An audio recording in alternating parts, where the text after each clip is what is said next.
గతేడాది Telangana public service commission TGPSC నిర్వహించి group 1 mains జవాబు పత్రాలను తిరిగి మూల్యాంకనం చేయాలని హైకోర్టు ఆదేశించింది. మూల్యాంకనం సరిగ్గా జరగలేదని, తిరిగి నిర్వహించాలని దాఖలైన పిటిషన్లపై నేడు విచారించిన హైకోర్టు ఈ మేరకు ఈరోజు ఆదేశాలు జారీ చేసింది.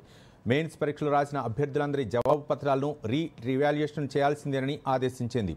ఇది సాధ్య కాకపోతే మెయిన్స్ పరీక్షను తిరిగి నిర్వహించి ప్రిలిమ్స్లో అర్హత సాధించిన అందరు అభ్యర్థులకు మెయిన్స్ పరీక్ష రాయడానికి అవకాశం ఇవ్వాలని పేర్కొంది.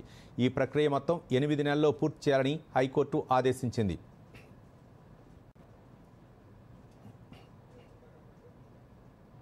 ఇవాళనే ఒక డీటెయిల్ తీర్పు వచ్చింది.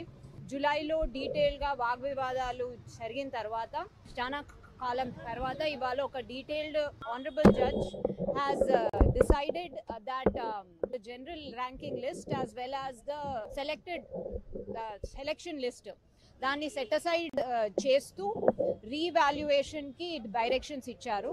ఈ రీవాల్యుయేషన్ 8 monthsలోగా కంప్లీట్ చేయాలి. అది కాని పక్షాన the group 1 mains exam is to be cancelled, or rather it stands cancelled, and all the candidates who passed in the preliminary examinations వాళ్ళ కోసము రీ ఎగ్జామినేషన్స్ కండక్ట్ చేయడం జరుగుతుంది. ఇవాళ ఇచ్చిన జడ్జ్మెంట్ సారాంశం